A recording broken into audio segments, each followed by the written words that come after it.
This is Office Talk with Annette Stepanian.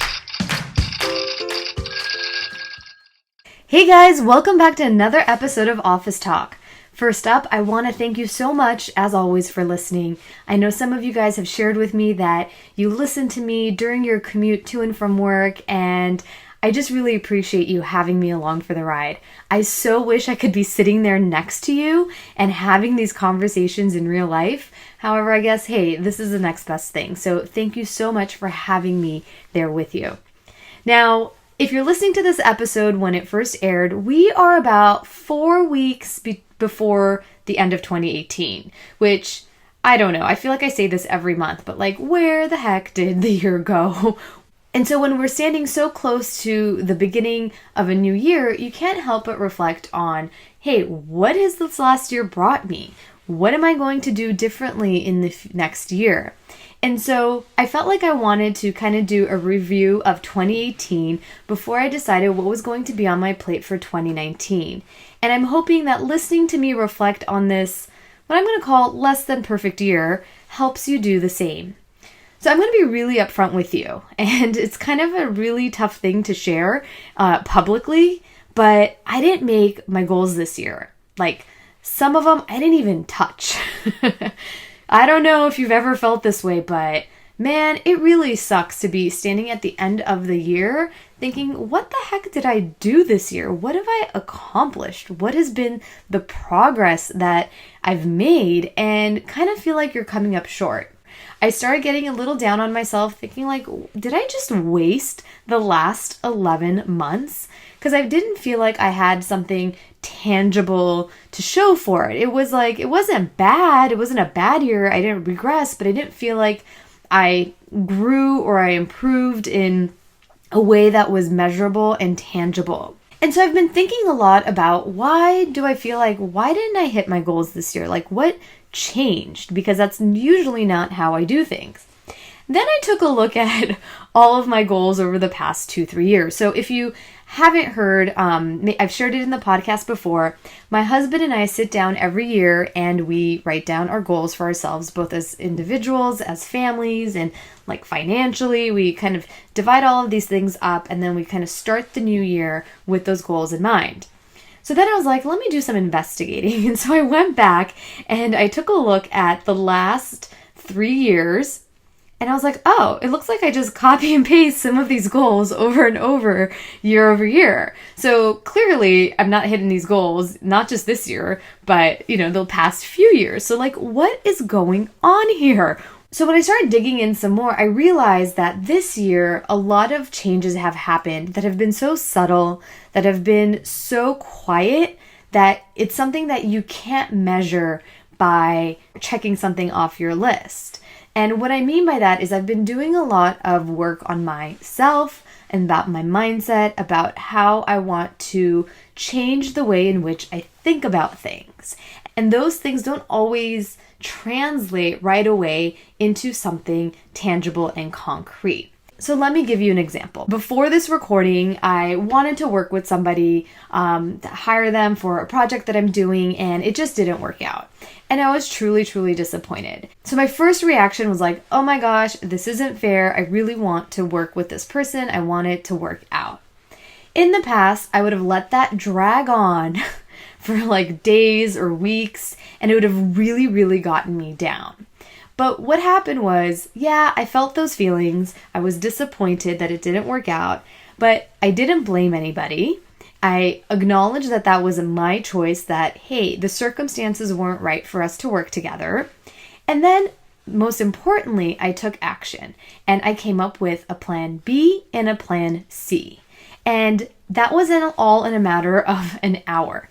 Some of these shifts that might be happening for you may be what seems trivial or be so subtle that you don't even notice it happening. And that's huge for me. And I think as an entrepreneur or just as a human being, like life is all about solving puzzles. And I was going to say solving problems, but I don't like the idea that everything is a problem. I would prefer to think of things as a game, and I would prefer to think of them as puzzles or riddles that need to be solved. That kind of stuff all came to be because I spent a lot of time working on my mindset, about how I want to think about things, and how I want to see myself in the world and in my life.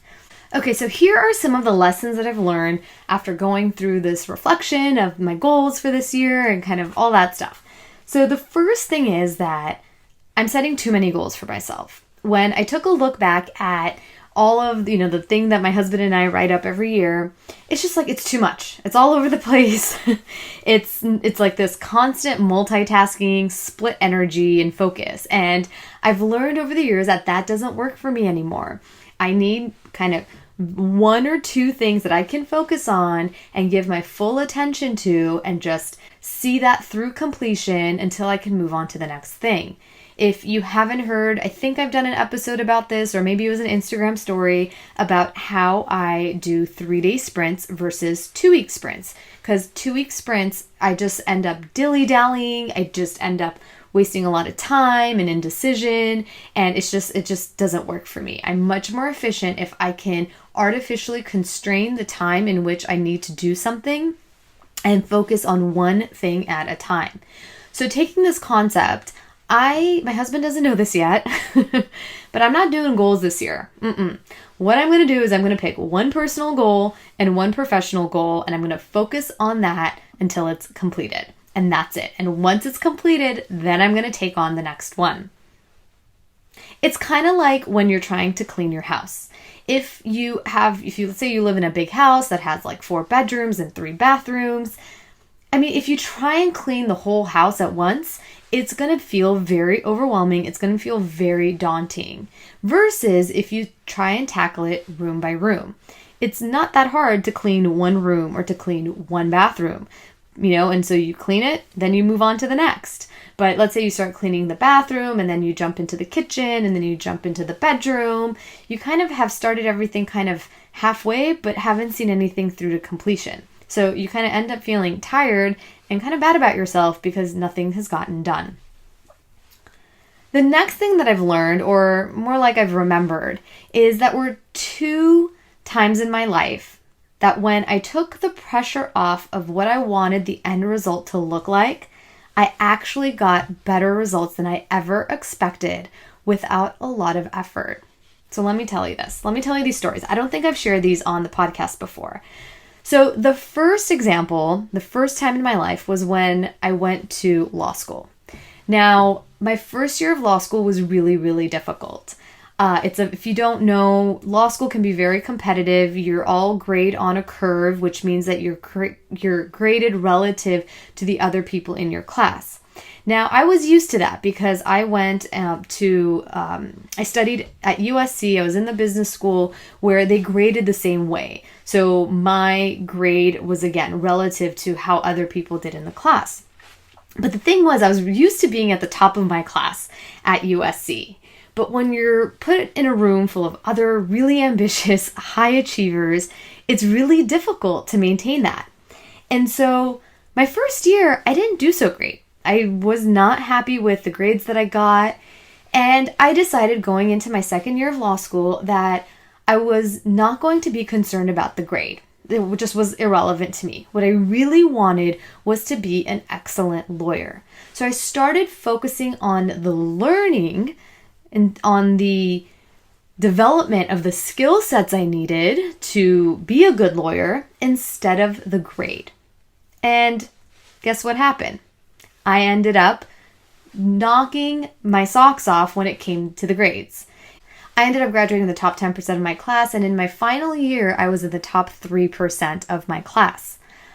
But the thing was, it kind of didn't matter because my goal was different. My goal no longer was to get the top grade. I swear to God, it really wasn't. It was about the material and immersing myself in that. So I got the results that I ultimately wanted, but I looked at it through a different lens. Now, I said there were 2 times in my life when this happened, and I return to these all the time to kind of help put things into perspective for me. And the second one was back when I was dating. So back when I was living in San Francisco and I was working at the law firm, I really, really wanted to be in a relationship, and I was dating and it just was not working out. And I was getting really, really down on myself. Like, what's wrong with me? Why can't I just meet somebody? I have all these things to offer. You know what I'm talking about, right?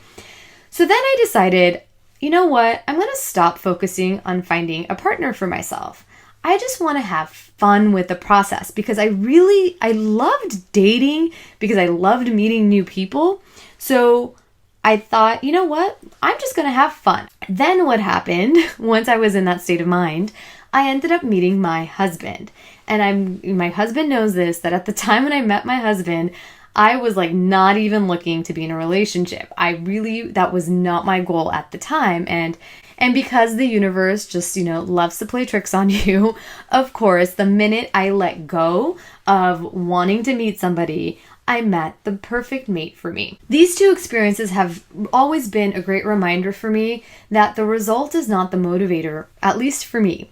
That when I focus on the process, when I focus on the journey, as cheesy as that sounds, I end up not only getting those results, but they're way better than I could have ever imagined. So I'm going to try something different this year. I'm not going to focus on the result. I'm going to focus on the content, on the process, on the journey. My motivation is somewhere in there. That's where I get my energy from. Maybe the same is true for you. Maybe the result of hitting 6 figures doesn't motivate you for whatever reason. Maybe there's something else that is a motivator for you. And so I would encourage you to dig into that a little bit to see what is that for you. It's maybe about you want to have more connection with your clients and your customers and your peers. Speaking of connection, that was a huge lesson I learned this year, that I have completely isolated myself this year.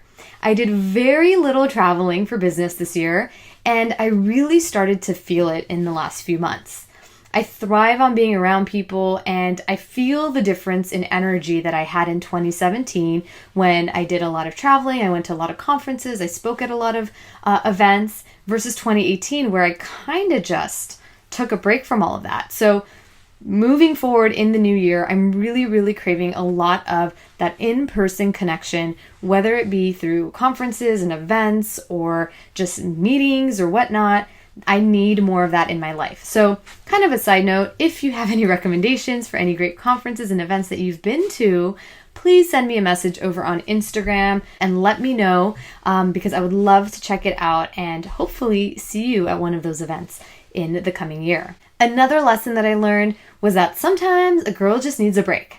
I can't let any reflection of 2018 go by without acknowledging that around the summertime, I took about a month off. I was doing some work kind of in the background with clients and whatnot, but I wasn't posting on social media. I wasn't sending out emails. I wasn't publishing new podcast episodes. And it was great. I'm not going to lie. It was a little nerve-wracking. I've done an episode about it a few episodes ago about kind of what that whole process was and what the results were.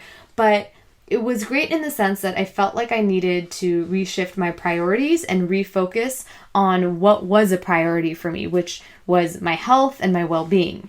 And what I've learned is from that experience is when you take that time away, when you give yourself the space, you come back seeing things more clearly and you see where the gaps are and you see what needs to be kind of edited down and tweaked. So I'm really excited about 2019 because I'm taking those lessons. I'm going to be applying them to my business moving forward and really designing and architecting a business that helps me maintain that priority of putting myself first and taking care of myself at a personal and individual level so that I can then show up as the best of me when I work with clients and customers and other partners. Okay, you guys, so that's the honest truth. It hasn't been the best year on paper, but I know inside I've made those shifts that are going to help me as I move forward in my life. So I would love to hear, what have you learned this year that you can take with you into 2019? I'd love to talk about how I can support you and your business. So be sure to head on over to my Instagram at Annette Stepanian and talk to me. I would love to connect with more of you guys one-on-one. So hit me up and let's chat. This is going to be my last new episode of 2018. So with that said, I want to wish you a very, very joyous and healthy holiday season. And I wish you continued success and joy as we enter the new year. Thanks so much for listening. I'll talk to you later.